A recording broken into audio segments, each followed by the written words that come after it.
और सूत्रों के हवाले से बड़ी खबर यह आ रही है कि सीएम नीतीश के पास ही गृह विभाग रहने वाला है। जी हां, गृह विभाग जिस पर आरजेडी ने अपनी दावेदारी रखी थी, तेजस्वी की तरफ से इच्छा जाहिर की गई थी, तेजस्वी के पास ये विभाग रहे, ये इच्छा तेजस्वी ने रखी थी। लेकिन अब जो बड़ी जानकारी है कि तेजस्वी के पास डिप्टी सीएम के अलावे 2 विभाग जाने वाले हैं, जिनमें वित्त मंत्रालय तेजस्वी के पास जाने वाला है, तेजस्वी यादव के पास ये रहेगा। सूत्र ये जानकारी दे रहे हैं बीजेपी के पास वाले सभी मंत्रालय जो कि अब तक इससे पहले एनडीए के शासन में बीजेपी के पास मंत्रालय थे, वो सारे मंत्रालय आरजेडी को मिलने जा रहे हैं।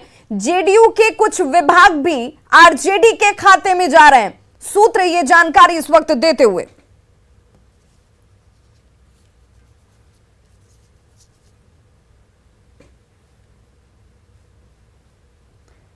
तो सीएम नीतीश और तेजस्वी के बीच सहमति इसे लेकर बन चुकी है और कल हुए मुलाकात के बाद ये बताया जा रहा है कि ये सहमति बनी है, जिसमें किसके पास कौन से विभाग जा रहे हैं और किसके जिम्मे कौन सा दायित्व जाएगा, ये सब कुछ तय कर लिया गया। हमारे साथ इस वक्त गेस्ट पैनल में वरिष्ठ पत्रकार रवि उपाध्याय जी जुड़ चुके हैं। बहुत स्वागत है सर आपका। और प्रवीण बागी वरिष्ठ पत्रकार हमारे साथ जुड़े हैं। बहुत स्वागत सर आपका भी। सबसे पहले रवि उपाध्याय जी, मैं आपसे ही जानना चाहूंगी, चूंकि बिहार में मुख्यमंत्री नीतीश कुमार के नेतृत्व वाली नई महागठबंधन सरकार का यह पहला मंत्रिमंडल विस्तार है। इस विस्तार के साथ बिहार को विकास की रफ्तार और विस्तार नजर आएगी क्या?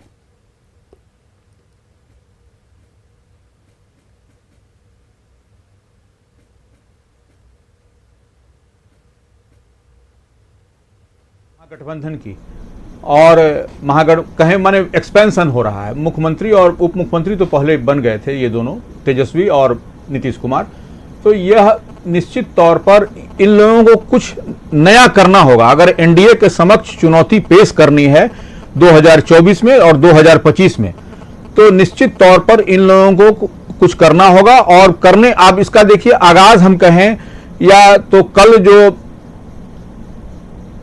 तिरंगा लहराया नीतीश कुमार ने, तो वहां पर उन्होंने 20 लाख नौकरी की बात कही है। तो यह कहीं ना कहीं एकदम लाउड एंड क्लियर मैसेज है एनडीए को कह लें, भारतीय जनता पार्टी को कह लें, तो उसके लिए एकदम क्लियर कट ये मैसेज है कि ये एक आने वाले समय में ये मजबूत चुनौती हम कह लें तो यह कहीं अतिशयोक्ति नहीं होगी और ये लोग पेश करेंगे।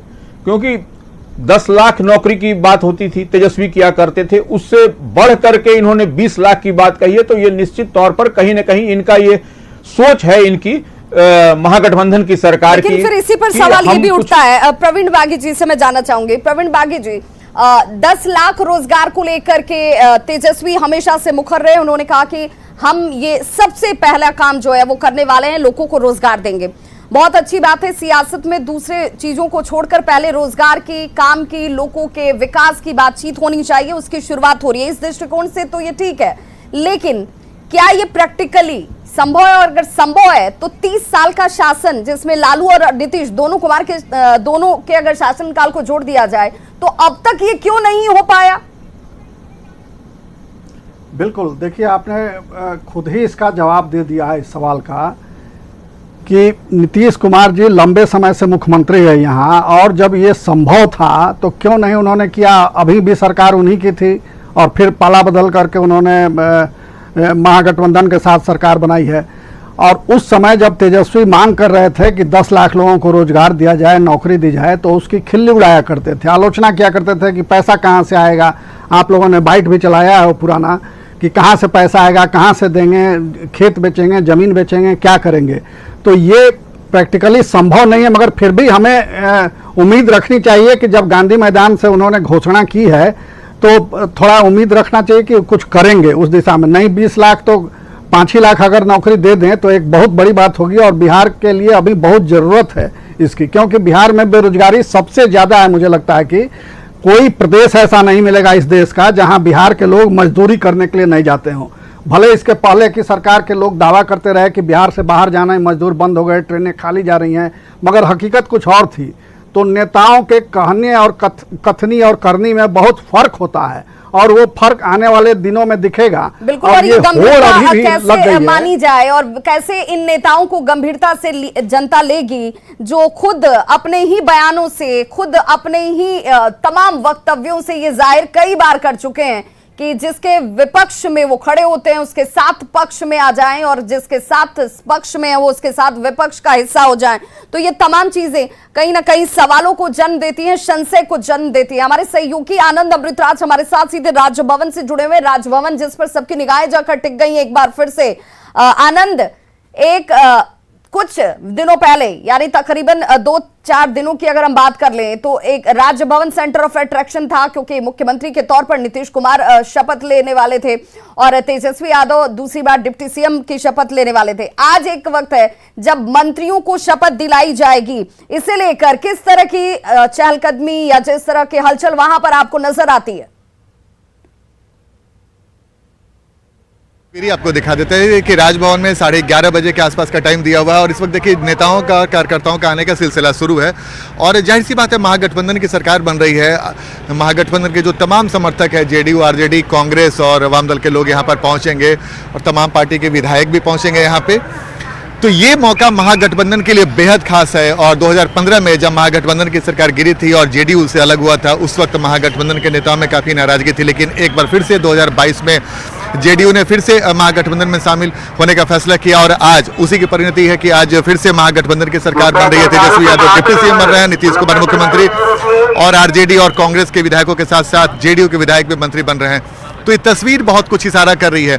ये तस्वीर बहुत कुछ इशारा इस वजह से भी कर रही है कि 2024 के लोकसभा चुनाव में अगर परिस्थितियां ऐसी ही रहती है और महागठबंधन पूरी तरीके से एकजुट होता है तो एनडीए के लिए परेशानी का सबब बन सकता है। क्योंकि आपको याद होगा कि 2014 के लोकसभा चुनाव में जब भाजपा को प्रचंड बहुमत मिला था और ठीक एक साल के बाद 2015 में विधानसभा चुनाव हुआ था और उस वक्त महागठबंधन के स्वरूप ने उसे शिकस्त दिया था विधानसभा चुनाव में।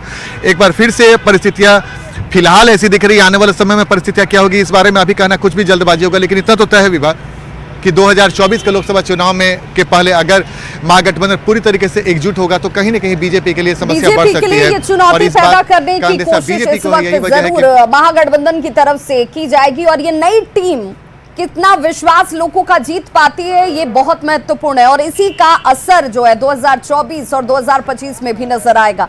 हमारे सहयोगी अमित हमारे साथ इस वक्त राबी आवास के बाहर से मौजूद है। अमित, राबी आवास के बाहर आपकी मौजूदगी है।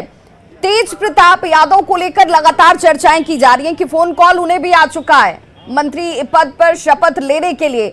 तो क्या ये मानकर चला जाए कि एक बार फिर से स्वास्थ्य मंत्रालय जिसकी इच्छा भी वो जाहिर कर चुके हैं वो तेज प्रताप को ही मिलने जा रहा है? देखिए, तेज प्रताप यादव इसके पहले भी स्वास्थ्य मंत्री का पद संभाल चुके हैं और ऐसी चर्चा है कि स्वास्थ्य मंत्रालय संभालने का वो इच्छुक हैं। जाहिर सी बात है, इसके पहले अगर कोई मंत्री बनता है और विभाग को संभाले रहता है तो उसकी इच्छा होती है कि वो विभाग मिले ताकि उसके लिए समझने के लिए बात आसान हो। और इसके पहले तेज प्रताप यादव स्वास्थ्य मंत्री के तौर पर पद संभाल चुके हैं और उनकी इच्छा भी है। तो जाहिर सी बात है अब से कुछ देर के बाद तस्वीर पूरी तरीके से साफ हो जाएगी कि चूंकि स्वास्थ्य विभाग बीजेपी के पास था और बीजेपी के तमाम विभाग आरजेडी को दे दिए गए हैं और तेज प्रताप यादव वरिष्ठ नेता हैं आरजेडी के और उम्मीद है कि उन्हें अच्छा पोर्टफोलियो मिलेगा जिसकी चर्चा सबसे ज्यादा है कि वो स्वास्थ्य मंत्री बन सकते हैं। अमित का रुख कर लेते हैं। अमित हमारे साथ इस वक्त राबी आवाज से जुड़ गए हैं। अमित, आप तक हमारी आवाज पहुंच पा रही है?